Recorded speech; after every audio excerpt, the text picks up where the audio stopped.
दाता के दरबार में सब लोगों का खाता, मेरे दाता के दरबार में सब लोगों का खाता। जो कोई जैसी करनी करता वैसा ही फल पाता, मेरे मालिक के दरबार में सब लोगों का खाता, मेरे मालिक के दरबार में सब लोगों का खाता।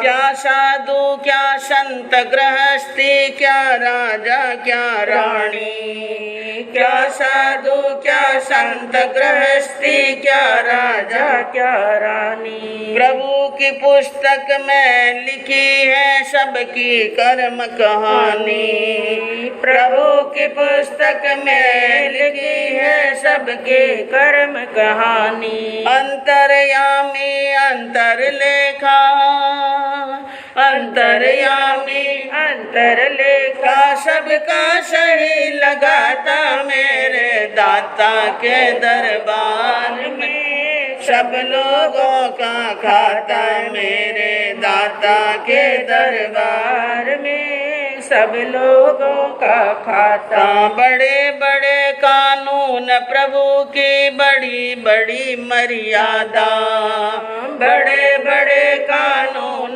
प्रभु के बड़ी बड़ी मर्यादा।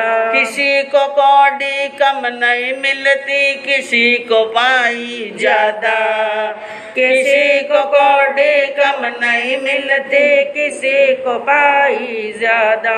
इसीलिए प्रभु तीन लोक का जगतपति कहलाता, मेरे दाता के दरबार में सब लोगों का खाता, मेरे मालिक के दरबार में सब लोगों का खाता।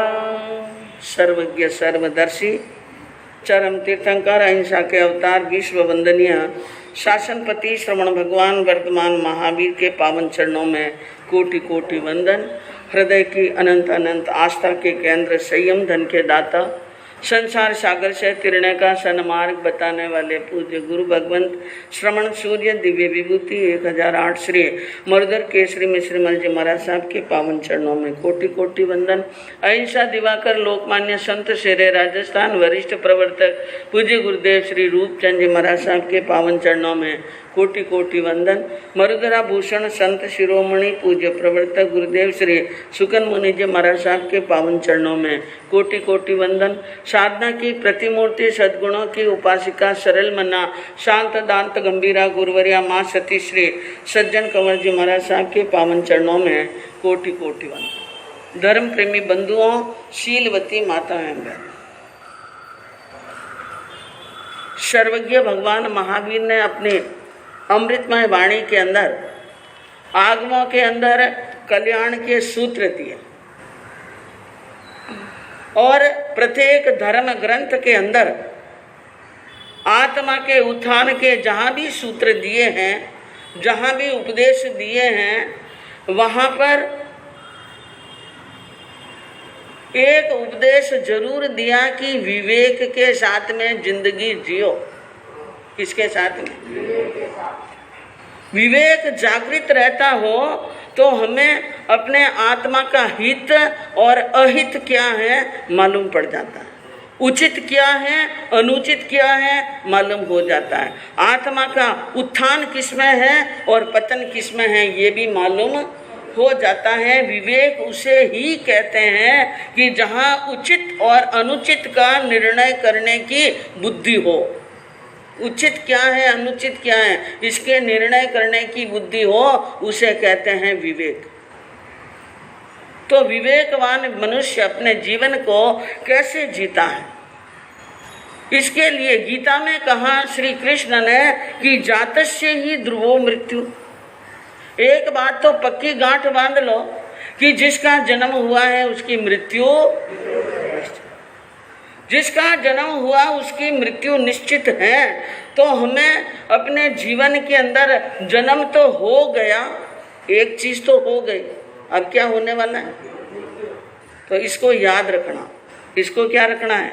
याद रखना, क्योंकि जीवन का एक छोर जन्म है तो दूसरा छोर मृत्यु है। जैसे नदी के दो किनारे हैं और दो किनारों के बीच में नदी बहती है, इसी प्रकार जन्म और मृत्यु रूपी दो किनारों के बीच में हमारी जीवन रूपी नदी बह रही। याद रखिए इसको जीवन के अंदर। और जन्म के समय में हम सब कोरे कागज की तरह ही होते हैं, लेकिन मृत्यु तक सारी कहानियाँ लिख दी जाती हैं कि क्या क्या जीवन के अंदर किया है। और जो व्यक्ति अपने जीवन के जीते समय, जीवन जीते वक्त मृत्यु का बोध अगर उनको याद रहता है तो उनका जीवन बहुत जल्दी ही किनारे पर लग जाता है। लेकिन मनुष्य भूल कब करता है कि वो मृत्यु को भूल जाता है। सब दुनियादारी याद है, सब काम याद हैं, सब धंधे याद हैं, किस समय पर कौन सा काम करना यह तो याद है, लेकिन आत्मा का काम भूल जाता है और जीवन का मुख्य काम भूल जाता है। मैं कहूँ एक गांव के अंदर कभी कोई एक नट का खेल देखा आपने? छोटे छोटे गांव में पुराने जमाने में नट का खेल होता था। दो तरफ बांसड़े गाड़ लेते थे और बांसड़े के सिरे पर इस सिरे से इस सिरे तक यानी डोरी बंधी हुई होती थी और उन डोरी के ऊपर एक नट नृत्य करता। बचपन में देखा होगा आपने। और वहाँ आपने ये भी देखा होगा कि गांव के छोटे बड़े लोग और सभी जाति वर्ग के लोग और सभी धर्म के लोग और वहाँ पर बच्चे और बूढ़े और सब वहाँ पर होते हैं। इतना हल्ला होता है, क्या होता है? हल्ला। और वो जो करतब करता है ना, उस समय ढोल बजते हैं। क्या बजते हैं? ढोल बजते हैं। और कभी कभी करतब इतना जबरदस्त होता है कि लोग सीटियां बजाते हैं और लोग वाह वाह करते हैं, शोरगुल करते हैं। लेकिन इतना शोरगुल और इतनी वाहवाही होने के बाद में भी पतली सी डोरी पर नाचने वाले उस नट का ध्यान किसकी तरफ रहता है? किसकी तरफ? डोरी की तरफ। वो अपने शरीर का संतुलन बराबर बनाए रखता है, क्योंकि अगर वो शोर की तरह, और कई बार लोग पैसे फेंकते हैं उनके ऊपर, अगर वो पैसे की तरह, शोर की तरह और ढोल की तरफ अपनी मनस्थिति, मन को ले जाए तो वो नीचे गिर सकता है और मौत का खतरा। किसका खतरा है? तो नाचते वक्त नट जिस प्रकार अपनी मौत को याद करता हुआ अपने जीवन का, शरीर का संतुलन बराबर बनाए रखता है, इसी प्रकार हम अपने जीवन के अंदर कितना ही शोरगुल में हो, कितना ही ढोल बजे, कितना ही मंगल कार्य हो, कितने ही अच्छे कार्य हो, कोई वाहवाही करे, कोई अपयश करे, कुछ भी करे, लेकिन हमारा जीवन का संतुलन क्या होना चाहिए? बराबर। संतुलन बराबर है तो ठीक। और संतुलन बराबर कब रहेगा? कि मौत सामने नजर आएगी। मौत क्या आएगी? सामने। कहते हैं जब तक मौत नजर नहीं आती, जिंदगी राह पर नहीं आती। किसी कवि ने कहा जब तक मौत नजर नहीं आती, जिंदगी राह पर नहीं आती। मौत सामने हो तो आपको पाप का डर लगेगा, और मौत को ही भूल गए तो आप पाप पर पाप करते जाएंगे, लेकिन आप पाप को छोड़ने वाले नहीं। एक महाराष्ट्र के अंदर संत हुए स्वामी रामदास जी। रामदास जी का बहुत अमर नाम है। महाराष्ट्र में उनको बहुत आदर सम्मान और सत्कार मिला। बड़े पहुँचे हुए संत थे। और एक बार उनकी सभा के अंदर एक व्यक्ति चला। धर्म सभा लगी हुई थी। सभा में बड़ा उपदेश दिया, जोरदार उपदेश दिया। सभा समाप्त हुई, उपदेश समाप्त हुआ, लोग चले गए। एक वो युवक था जो संत के पास में गया, कहा महाराज आपने बात तो बड़ी सच्ची सच्ची की, सच्ची बात कही, अच्छी बात कही, लेकिन मेरे मन के अंदर एक प्रश्न दिमाग में आ रहा है, मैं क्या सोच रहा हूँ। संत ने कहा बोलो क्या सोच। मैं यूं सोच रहा हूँ कि आपने जो प्रवचन दिया बहुत अच्छा प्रवचन दिया, लेकिन यूं पूछना चाहता हूं, क्या आपके मन में कभी विकार नहीं आते? क्या पूछा? आपके मन में कभी विकार नहीं आते क्या?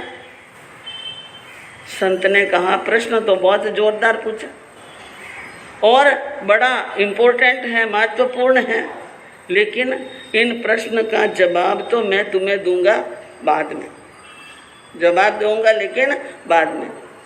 एक जरूरी बात है, वो अभी कह देना चाहता हूं। उस युवक ने पूछा, बोलो कौन सी बात?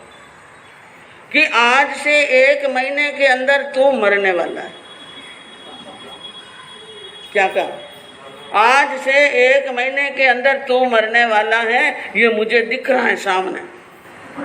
और रामदास जी कोई बात कहे और वो बात झूठी हो जाए, ऐसा होता ही नहीं। रामदास जी ने कह दिया लोकी लकी, लोग उसको वचन सिद्ध कहते थे। अब वो व्यक्ति ने बात तो सुनी बंधुओं कि 1 महीने के अंदर क्या आने वाली है? मौत। 1 महीने बराबर, आज से 1 महीना होते क्या हो जाएगी तेरी मौत। इसी वक्त अब जो टाइम चल रहा है, इसी टाइम में तुम्हें क्या होगी? मौत। अब वो व्यक्ति वहां पर खड़ा रह सकता है? उसका तो हालत खराब, सोच सोच करके दिमाग खराब। शरीर के जैसे खाया हुआ 6 महीने का निकल गया, हाथ पैर ढीले और अब चलने की शक्ति नहीं, साथ में कोई नहीं, अकेला कैसे ही करते घर के ऊपर, घर पर पहुंच गया, घर तक पहुंच गया। और घर पर ऐसी हालत में देखा तो पत्नी जी ने पूछ लिया, राजी खुशी गए थे, ये क्या हुआ? तबीयत खराब है? कि तबीयत क्या खराब है, पूरा ही मामला ही खराब है। अरे बात क्या हुई? कि बस मैं 1 महीने में मरने वाला हूँ। पत्नी ने कहा, क्यों ऐसा अशुभ बोलते हो, आप कहीं मरेंगे नहीं। उन्होंने कहा, मैं क्या नहीं कहूँ, मैं नहीं कह रहा हूँ, स्वामी रामदास जी कह रहे हैं। रामदास जी का नाम रहे तो पत्नी ने भी समझ लिया, इसका मतलब इनकी मौत तो अब निश्चित है, आने वाली है।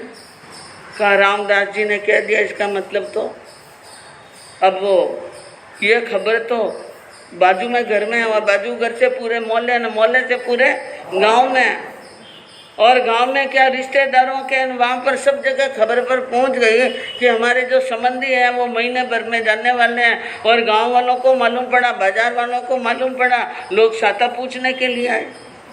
इतनी बड़ी बात है, छोटा मोटा बुखार आ जाए, कोई कांटा भी भाग जाए तो भी साता पूछने आ जाए तो मरने वाले हैं, इसलिए लोग मिलने के लिए आए।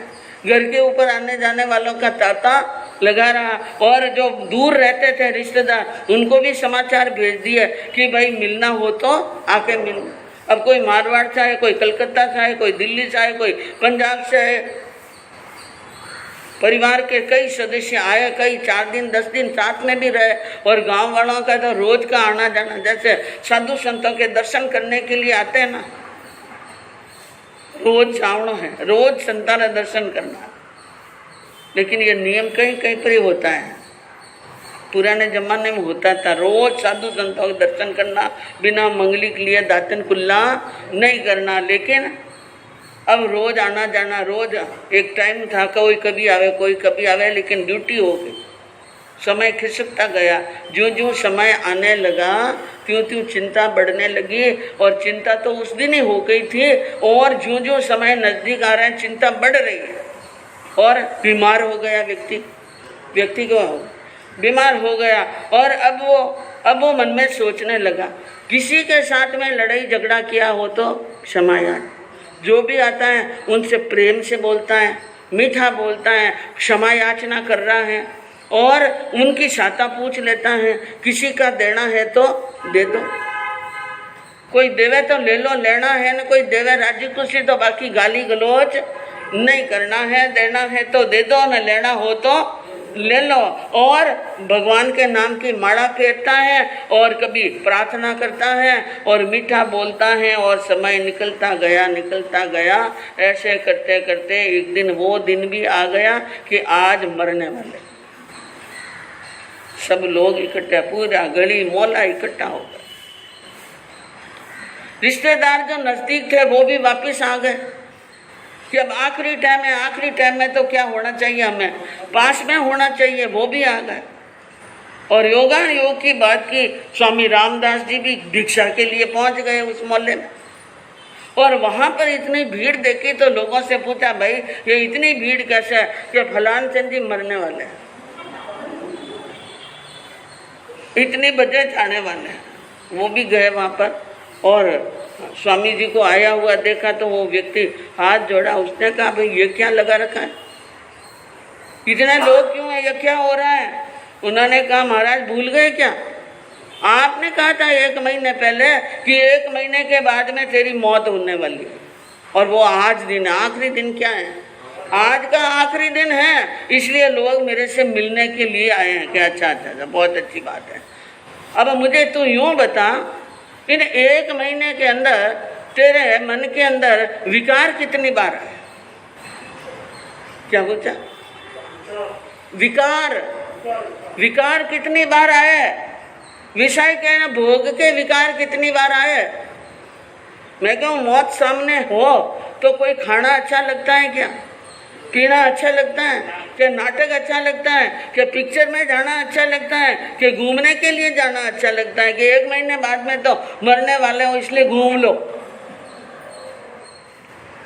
उसको पूछा विकार कितना है, का क्या बात करते हो महाराज?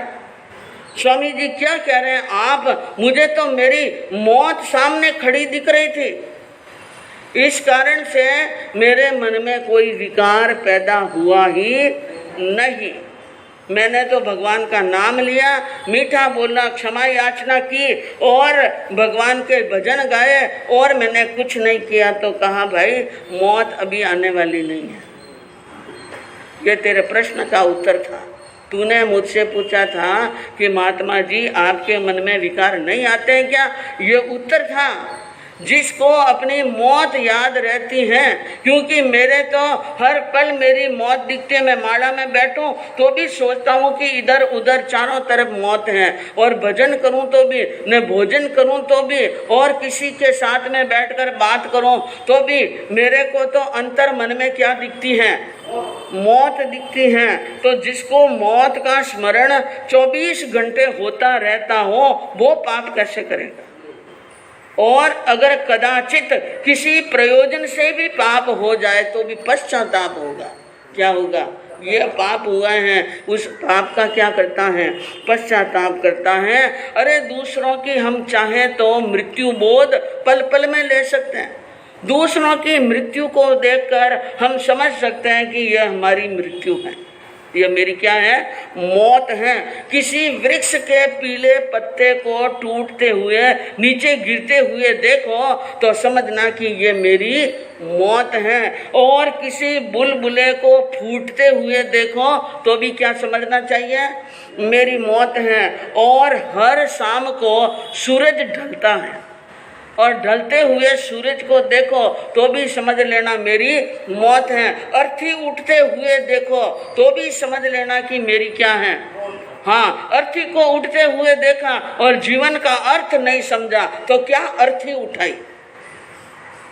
चिता को जलते हुए देखा और मन में जीवन के प्रति चिंतन नहीं आया तो क्या चिता के आग लगाई? बंधुओं, कई ऐसे मौके हैं जिसके अंदर हमें मृत्यु का क्या हो सकता है? बोध हो सकता है। जीवन को लाइन पर ला सकते हैं, पापों से दूर हट सकते हैं। लेकिन चाहिए जीवन के अंदर कि हमें अपनी आत्मा की जो जीवन की सच्चाई है, उन सच्चाई का पल पल क्या होता रहे? बोध होता रहे। तो आपके सामने वर्णन चल रहा था अंजना सती के जीवन चारित्र का, कि अंजना अपने पिताजी के वहाँ पर गई और पिताजी के जो शब्द उस अनुचर ने कहे, उनको सुनकर वो मन ही मन क्या होती हैं?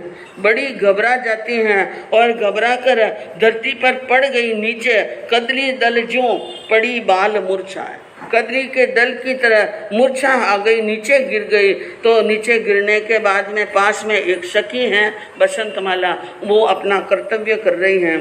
बसंतमाला बसने करी काई गान रसीत समीर पापी बावलियो, बचेत हुई सुंदरी काई नैना बरसे नीर पापी बावलियो। बसंत माला बाला कहे हरा काला देखी वेश पापी बावलियो। पूछताछ नहीं जांच की काई उलटो करियो द्वेष पापी बावलियो।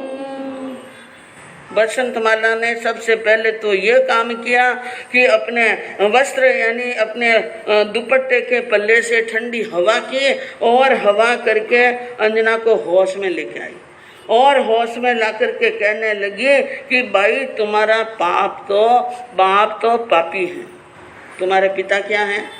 पापी हैं और उन्होंने पाप कमाया है। सावचेत जो ही अंजना सावचेत हुई, उनकी आंखों से नीर यानी पानी बरस रहा है, आंसू बरस रहे हैं। बसंतमाला कह रही है कि तुम्हारे पिता एक राजा हैं, लेकिन उनको राजा के कर्तव्य निभाने नहीं आते। एक राजा किसी को दंड दे या किसी का अपमान करे या किसी को निकाले या धुतकारे, उनके पहले वस्तु स्थिति को जांचनी चाहिए थी।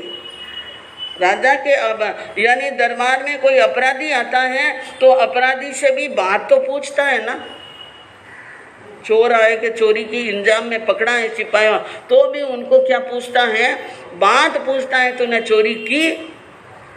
हाँ, बात पूछता है और फिर निर्णय करता है। दो पार्टी सामने खड़ी हो तो दोनों की सुनता है, लेकिन तुम्हारा पिता तो बड़ा पापी है और काड़ो देखी वेश। खुद ने आंखों से नहीं देखा, नौकर ने जो बात कही, अनुचर ने कही, उसी बात को सुनकर समझकर और पूछताछ नहीं जांच की, कोई पूछताछ नहीं की, कोई जांच नहीं की और उल्टो करियो द्वेष। और क्या कर लिया है? द्वेष कर लिया है। इसलिए भाई मैं यूँ समझ सकती हूँ कि तुम्हारे पिता पाप कर रहे हैं। पीछे हट करके रहती नहीं मैं करती सुख दुख बात। अंजना ने कहा बात एक तरह सही है, मैं भी कोई हट करके तो वहाँ पर नहीं रहती, सुख दुख की क्या हो जाती, एक बार बात हो जाती और पीछे बहु पछतावसी जद आसी जामात। बाद में इनको पश्चाताप करना पड़ेगा मेरे पिता राजा को और बहुत दुख पाना पड़ेगा कि जब जवाई राजा घर पर आएंगे लेने के लिए। और इस प्रकार इन्होंने जो भी किया है अच्छा तो नहीं किया है। अब अंजना को कहने लगी बसंतमाला कि ये पिता है।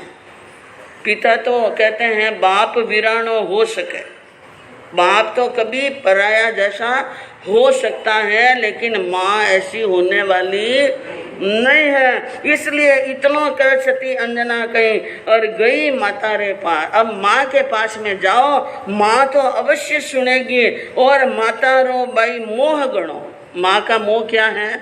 ज़्यादा है। और मन में एक विश्वास था अंजना को कि माँ मुझे प्राणों से भी ज़्यादा क्या करती हैं? प्रेम करती हैं। इसलिए और मन को मजबूत कर दोनों वहाँ से रवाना होती हुई और अपने रास्ते पर चलती हुई माँ के महल तक पहुँचती हैं।